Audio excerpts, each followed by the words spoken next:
Hi, everyone. Welcome to another episode of Code and Think. With me today, I've got Thato.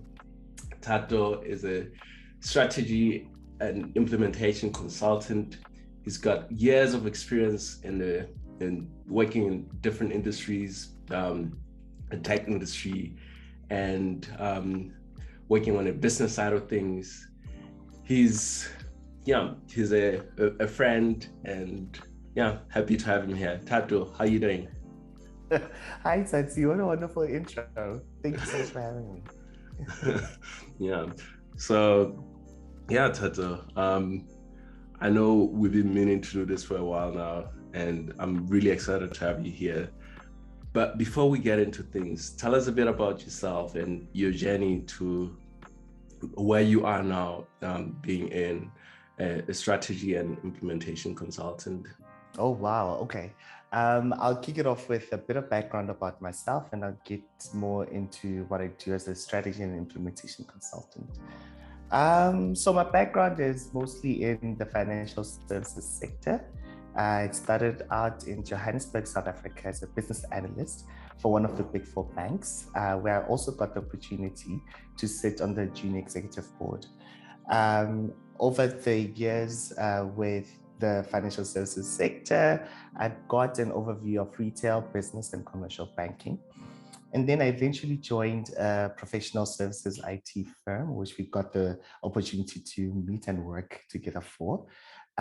Within that company, I held a number of roles, both in the operational and client facing side of the business. So it gave me a nice overview of how a professional services firm runs, and also the opportunity to consult and meet people across many different areas and facets and walks of life. More a little closer to home outside of the work bit, I am based in London. So currently my work offices are in Soho, which is a very exciting area. But I do like to say my heart is in Kenya, and South Africa is home for all other intensive purposes. So let's call me a global citizen. Yeah. Um, what do I do in terms of strategy and implementation? Wow. Okay, quite a mouthful. But on the strategy side, what I do is I help companies, small, medium to large corporations, refine their strategic intent, prime it for execution, and in certain cases, do the full-on strategic search, helping them answer the what. What are the areas they would like to play in? What are the exciting markets, and what are the next best opportunities that they should base the strategic bets on? On Yeah. the implementation side is working with a myriad of exciting people in executing upon the said strategy. So looking at business transformation pieces, people, process, and technology, and also helping middle to senior management realize their career goals. And that's about it. No, that's great. That's great. I'm sure you've probably come across some of the challenges that people face when coming to execute or implement on strategies. Because it's good to have a strategy. It's another thing to execute on that strategy. Yeah. What are some of the challenges that you've come across of executing on strategies, and what is your recommended approach? Okay. So I would say the three biggest challenges that I've come across in my career. The first one has been misalignment between senior executives around what the strategy is and how to go about executing on that. The second one is not really understanding the context or the business environment that the company is operating within. And that's an element of missing external market cues. So differentiating between what's noise versus what's a market signal on how the company should respond to it. And the third one is using inappropriate frames to answer to answer a particular business problem. So just because there's a fad in the market does not mean the business would follow it. So anyone who's got a hammer, not everything is a nail. So let's just look for the appropriate tool to apply to the appropriate situation. But going back and elaborating on the three mentioned points, misalignment around between executives and also as a consultant coming in really slows down on the execution part. It may take long. While it's advisable that it takes long that they get alignment versus everybody having a different idea as to what to go with first, what it is that they need to execute or how they need to respond. So that senior management or executive level alignment is very important, because if you rush to execution and you don't have buy-in and everybody's on the same page, there will be some critical components missed, and it becomes a more expensive failure as opposed to it being a shorter cycle, cheaper, with everybody being in on it and having skin in the game. It's so interesting that you mentioned frameworks, and I've also seen the same mistake being done on the development side, where there's this framework of doing things, and people tend to take that when what's that saying, when everything is a nail. What's that saying again? If you've got a hammer, everything looks like a nail. Everything looks like a nail, and using that approach to solve problems. Yeah. Tell us a bit about that on the business side of things, because I know on the software side, which you also worked with, we often have these patterns, and the mistake that people make sometimes is to think that just because there's a pattern, you can apply it to different situations, which in some cases it's true, but it's also important to understand the context in which you apply frameworks and patterns. Would you say that it's the same thing in strategy as well? It is. And I think context is very, very, very important. And I'll use IT strategy as an example, where you've got, I've come across businesses that were trying to scale the IT teams and also become agile at the same time. So in that instance, it feels like you've got two business drivers that are informing your strategy, and you've got to execute on both of them with limited resources that you have at the moment.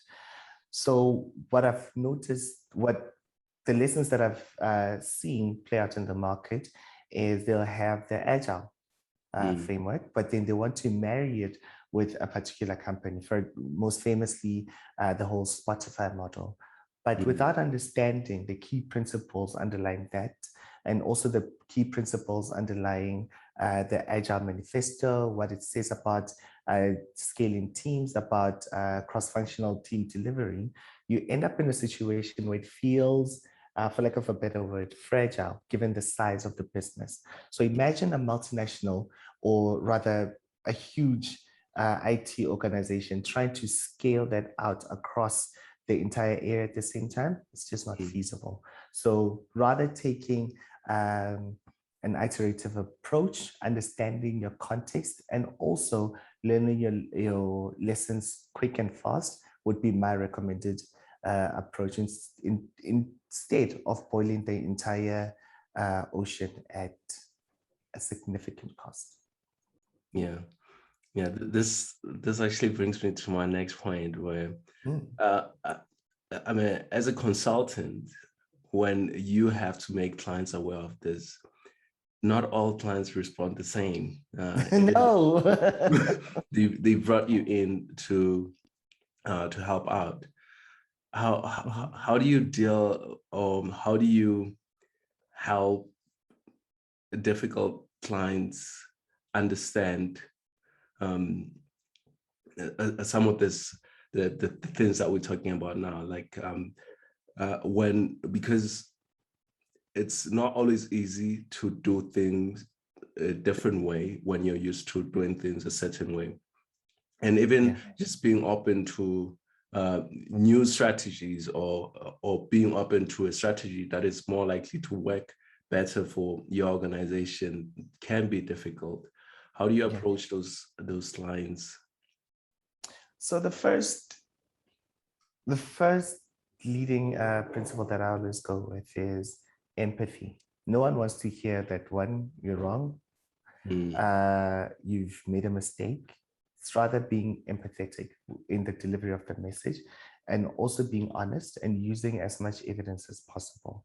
And also delivering in such a way that it empowers, so that later on, when they try experiment or take up your strategic advice, it's not left with a sour taste in the mouth, or rather it's going to be a learning curve for everybody that's involved. So it's very important that lead with empathy, understand that you're working with people, even though the facts and figures may point that there were some fundamental issues or components missed.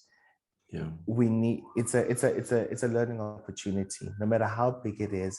At the end of the day, you want to leave people with the confidence to not only try again, but also trust you as a trusted advisor, that you'll always come back with the facts, you will be objective, and you will keep the best interests of the business and the manager that you've partnered with in delivering better results going forward. I really like that. Now, suppose this all works out and they get on board, and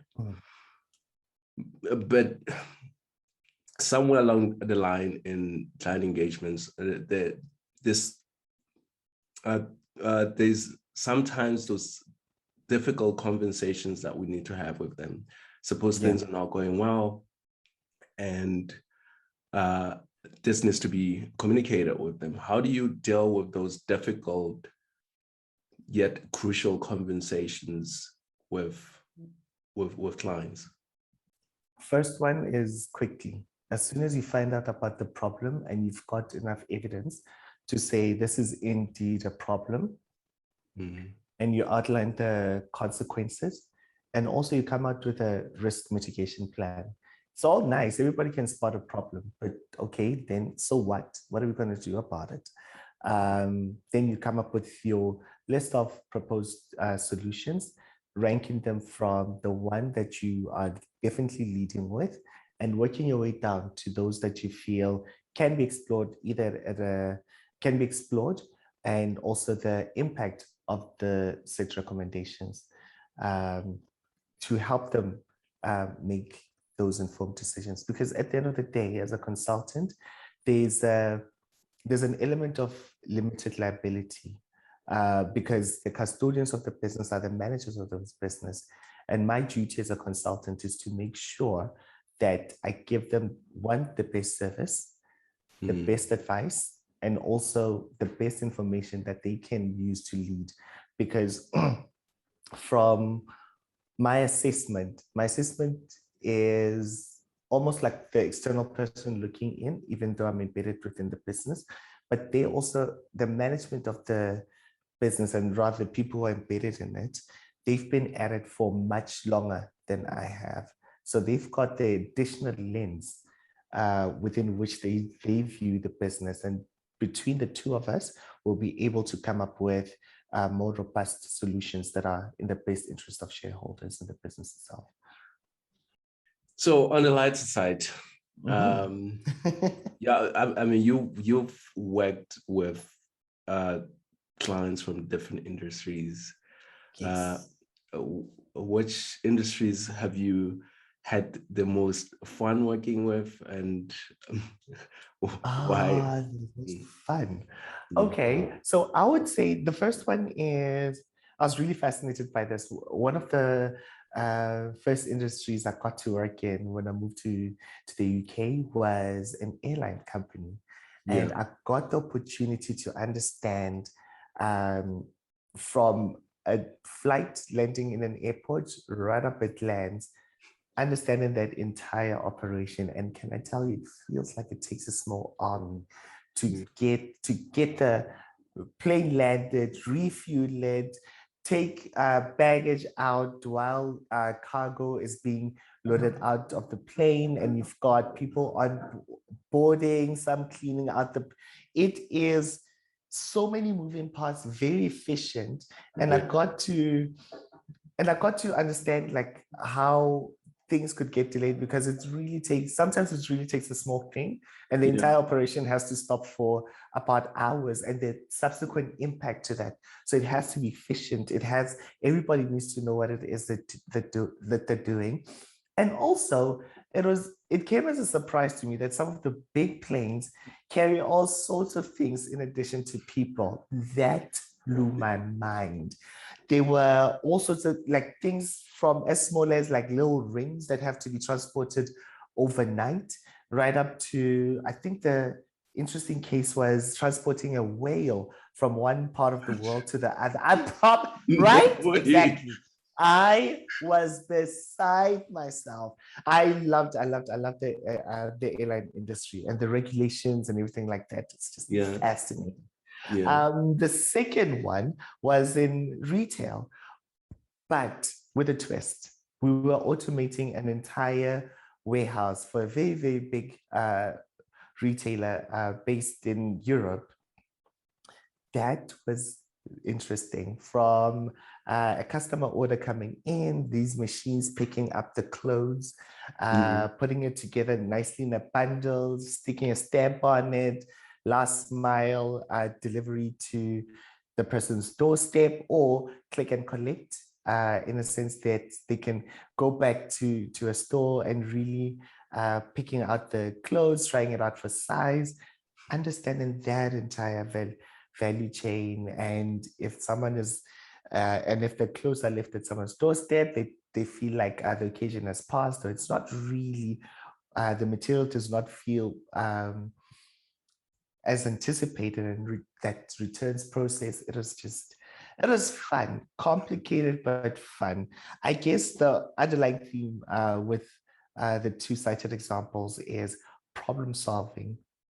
Solving big, chunky problems in a very creative way with a team of people, and the managers on site has always been assignments that have always blown my hair back. I promise you, it's fun.